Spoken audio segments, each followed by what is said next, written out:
Just 3 days to go till a crunch Commons vote that not only could decide our future in Europe, but also her future as Prime Minister. 3, 2, 1.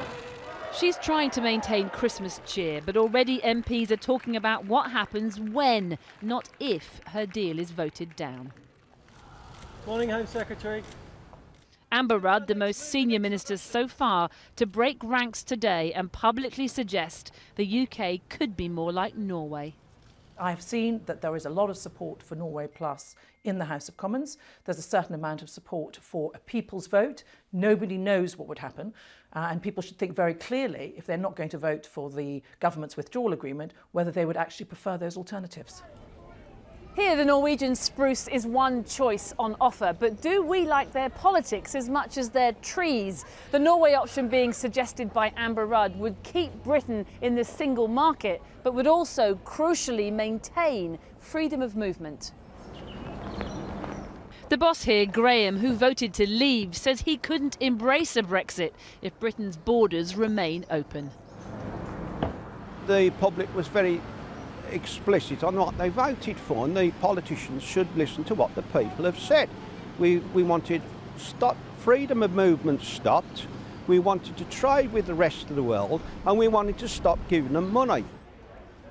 There's little kiss and make up mentality here in the Leave supporting Midlands, but even here not everyone agrees with Theresa May's red line on open borders. Amber Rudd today suggested that we go for a Norway-style deal that would keep freedom of movement. Would you be happy with that? Yeah, I'm happy with that, yeah, definitely. Anything to keep us in Europe. Didn't want to leave Europe in the first place anyway, so yeah, stay in Europe. Freedom to move about in Europe, no border control, I think. Fantastic. I'd prefer to stay in the EU, but I'd be happy if we did the Norway deal, yes. Because I want freedom of movement. Yes. We're quite European, we are. Yes. So is he. He's very Norwegian looking. He's European as well, yes. On his behalf, obviously. I think we need control of our borders, frankly. That's really what I think, yeah, and we need to make a lot more of our own rules. I think that the deal will be rejected because it seemed by... A few miles up the road at a meeting of grassroots Conservatives, I asked the former Brexit Secretary David Davis if Theresa May should resign if her deal fails. She should go back to the European Union and say, look, this has been defeated, probably defeated by a reasonable number of votes, and therefore they want to do a negotiation. Amber Rudd has proposed Norway today. Can that fly? No, Norway Plus, as it's called, is Norway plus membership of the Customs Union.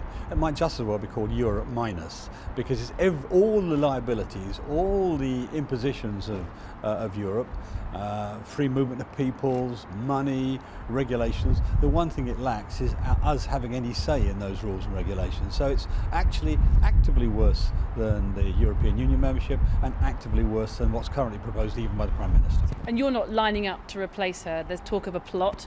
Is there?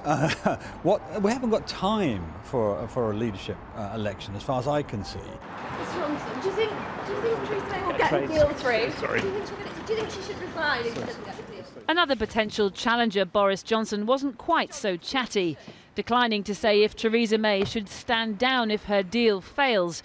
But that will be scant Christmas cheer for the Prime Minister as she faces an uphill task getting any deal at all. Now, there is more and more talk of a second referendum, or a so-called people's vote, being called if Theresa May fails to get MPs' backing for her withdrawal agreement on Tuesday night. But what would happen if Parliament did decide to call a second Brexit vote? How would it work? When could it happen? And what are the options that people would be asked to vote on? Our political correspondent, Michael Crick, has been finding out. This will be a victory for real people. But what if we wound it all back? If Downing Street can't sort out the Brexit mess, then how quickly could we hold a new referendum? Not before the current Brexit date of the 29th of March, it's generally agreed. We'd need some sort of postponement from the EU to sort out all the logistics of a new referendum, then hold the campaigns and, of course, the actual vote. Former Education Secretary Justin Greening says it could be done in 22 weeks. And this time, she says, people should list the main options in order of preference, 1, 2, 3.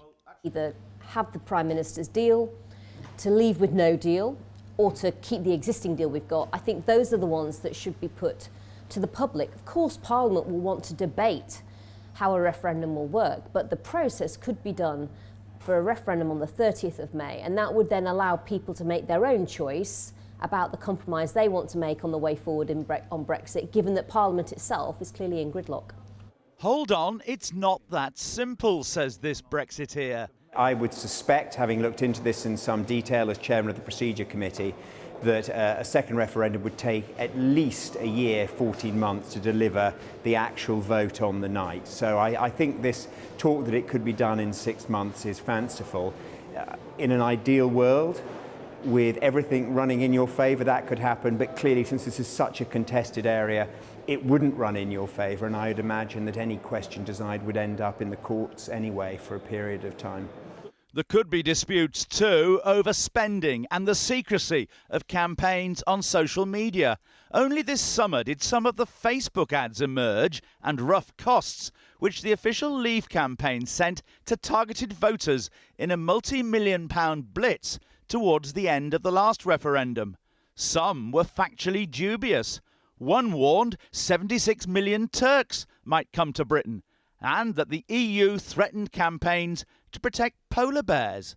The Electoral Commission fined Vote Leave £61,000 for breaking spending limits.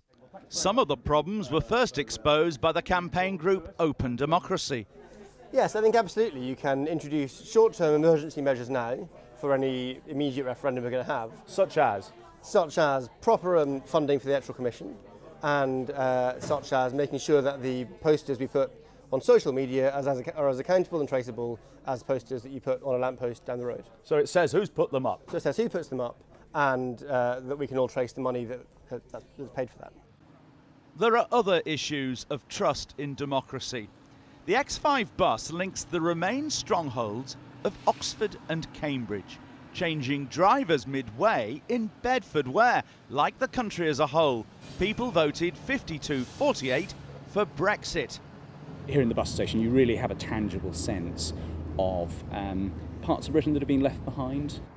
Philosopher Tom Simpson says places like Bedford might respond badly if people thought their vote 2 years ago was being overturned by an elite from places like Oxford, where he teaches.